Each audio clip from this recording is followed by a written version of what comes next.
करें। Hello students, तो बात हमारी चल रही थी breathing and exchange of gases, जिसमें हमने एरोबिक रेस्पिरेशन, एनारोबिक रेस्पिरेशन पढ़ लिया था। अब हमारी जो नेक्स्ट हेडिंग है वो है ह्यूमन रेस्पिरेटरी सिस्टम।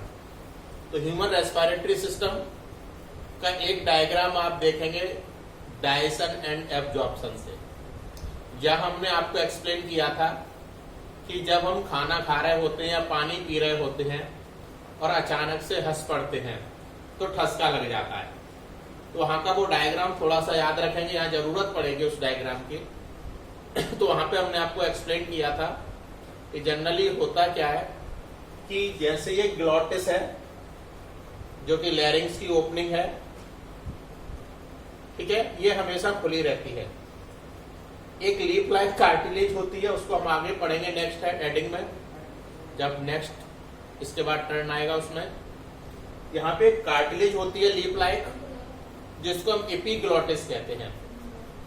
वो नॉर्मली ईसोफेगस की जो ओपनिंग होती है गलेट, उसको क्लोज रखती है, क्योंकि हमारी ब्रीदिंग के लिए exchange of O2 and CO2 between atmosphere and lungs हमेशा ग्लॉटिस ओपन रहनी चाहिए, इसलिए एपिग्लॉटिस उसको क्लोज नहीं करती।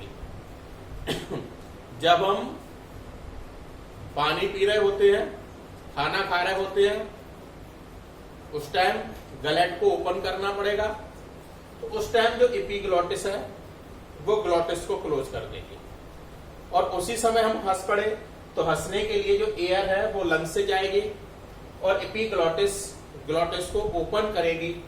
और उस कंडीशन में वाटर मोलिक्यूल्स या फूड पार्टिकल्स लैरिंग्स में आ जाएंगे ग्लॉटिस से होते हुए, और यहाँ की जो सेल्स हैं वो स्टिमुलेट होंगी, यहाँ से इम्पल्स कैरी करेंगी, मैसेज कैरी करेंगी लंग्स को, और लंग्स के अंदर भरी हुई एयर तेजी के साथ बाहर आएगी। तो जो भी फूड पार्टिकल्स या पानी लंग्स के अंदर जा रहा था, मीन्स लैरिंग्स में पहुंचा था, लंग्स तक नहीं पहुंच पाएगा, लैरिंग्स तक आएगा और वही लंग्स के अंदर भरी हुई एयर के साथ बाहर आ जाएगा। क्लियर? और चूंकि एयर का जो पैसेज होता है वो नेजल पैसेज होता है, इसलिए जो भी फूड पार्टिकल्स या वाटर जो लैरिंग्स में पहुंचा था वो नेजल पैसेज से होता हुआ बाहर आएगा, इसी को हम ठसका कहेंगे। क्लियर है ना?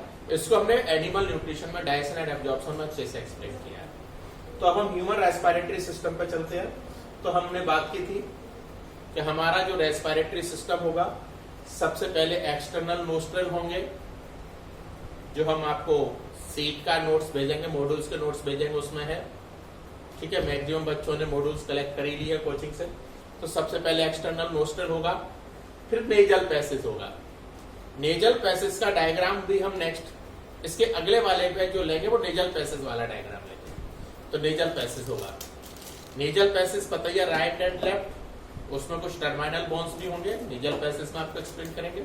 और हमारा नेजल पैसेज इंटरनल नोस्ट्रल के फॉर्म में फेरिंग्स में जाके ओपन होगा, और फेरिंग्स को आप डायजेशन एंड एब्जॉर्प्शन से पढ़ सकते हैं। जैसे ही हमारा फेरिंग्स का जो पार्ट होगा उसके दो पार्ट्स होंगे, ओरोफेरिंग्स और एक नेजोफेरिंग्स। ओरोफेरिंग्स जो होगा वो ओरल कैविटी के लिए होगा जहां से हमारा ईसोफेगस स्टार्ट होगा, और नेजोफेरिंग्स हमारा वो होगा जहां से हमारे नेजल चैम्बर्स, जो हमारा रेस्पिरेटरी सिस्टम है वो स्टार्ट होगा। तो हम ग्लॉटिस से स्टार्ट करते हैं फेरिंग्स का। इसके पहले वाला जो हेडिंग है वो हम पढ़ चुके हैं फेरिंग्स डायजेशन एंड एब्जॉर्प्शन से, और जो नेजल चैम्बर है वो हम इसके बाद में ले लेंगे। ओके, तो ग्लॉटिस एक ओपनिंग होगी, हमेशा ओपन रहेगी। एपिग्लॉटिस इसको तभी क्लोज करेगी जब हम पानी पी रहे होंगे या फूड निकल रहे होंगे। तो जैसे ही लैरिंग्स में पहुंचेंगे, लैरिंग्स में लैरिंजियल कार्टिलेज होंगी जो कि 9 होंगी, 3 पेयर्ड और 3 अनपेयर्ड। इसको भी डायग्राम के साथ आगे बढ़ेंगे। उसके नीचे ट्रैकिया होगी, ट्रैकिया में भी ट्रैकियल कार्टिलेज होंगी, 16 से 20 सी शेप होंगी, और वो सी शेप इसलिए होंगी क्योंकि इसकी पोस्टीरियर साइड में ईसोफेगस होगी, और जब पोस्टीरियर साइड में ईसोफेगस होगी तो जो फूड ईसोफेगस से जाएगा उस टाइम ट्रैकिया को पोस्टीरियर साइड से थोड़ा सा कोलैप्स होना पड़ेगा, जिससे ईसोफेगस स्किन फ्लैटेड होकर फूड को आगे बढ़ा सके स्टमक के लिए, और उस टाइम इसलिए ब्रीदिंग स्टॉप हो जाएगी क्योंकि हमारी ट्रैकिया उस टाइम पिचक जाती है, कोलैप्स हो जाती है। क्लियर?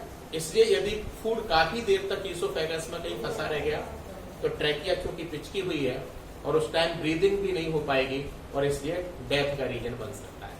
इसलिए हमेशा हम खाने के साथ पानी लेके बैठते हैं, खाना खाने से पहले और खाना खाने के बाद और खाना खाते समय, तीनों टाइम हमको पानी नहीं पीना चाहिए। खाना खाने के आधे घंटे पहले और खाना खाने के आधे घंटे बाद तक हमें पानी नहीं पीना चाहिए। बट हम पानी लेके इसलिए बैठते हैं कि कहीं हमारा जो फूड का निवाला है वो ईसोफेगस में ना फंस जाए और ट्रैकिया कोलैप्स होगी, उस कंडीशन में ब्रीदिंग स्टॉप होने से डेथ हो सकती है। जहां ट्रैकिया आगे जाएगी, दो पार्ट्स में डिवाइड हो रही है, राइट प्राइमरी ब्रोंकाई और लेफ्ट प्राइमरी ब्रोंकाई। ये राइट प्राइमरी ब्रोंकाई होगी, ये लेफ्ट प्राइमरी ब्रोंकाई होगी। जहां से हमारी ट्रैकिया दो पार्ट्स में डिवाइड हुई है उस जगह को कैरिना कहते हैं, CARINA। ठीक है, तो CARINA वो जगह होगी जहां से ट्रैकिया दो पार्ट्स में डिवाइड होगी, right primary bronchi, left primary bronchi.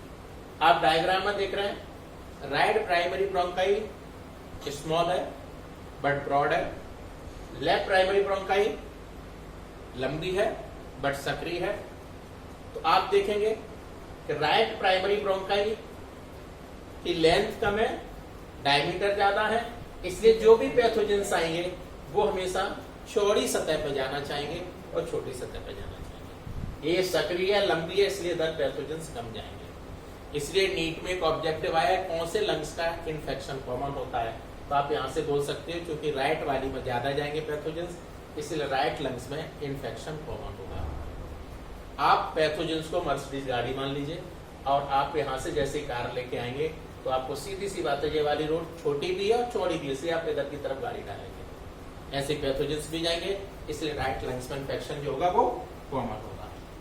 जैसे right primary bronchi secondary bronchi में कन्वर्ट होगा, यहां लिखा हुआ सेकेंडरी ब्रोंकाई में कन्वर्ट होगा, तो आप देखेंगे जो सेकेंडरी ब्रोंकाई है वो हमारे राइट सेकेंडरी ब्रोंकाई 3 होते हैं और लेफ्ट सेकेंडरी ब्रोंकाई 2 होते हैं। क्लियर? राइट सेकेंडरी ब्रोंकाई 3 है। याद रखना सेकेंडरी ब्रोंकाई हमेशा लंग्स की वॉल तक जाते हैं, लंग्स के अंदर इंटर नहीं होते सेकेंडरी ब्रोंकाई। लंग्स के अंदर जो इंटर होते हैं वो टर्सरी ब्रोंकाई होते हैं। तो ये भी नीट में एक ऑब्जेक्टिव आया है, लंग्स की वॉल में जो ब्रोंकाई होती है वो कौन सी होती है, तो आपका जवाब होगा सेकेंडरी ब्रोंकाई। क्लियर?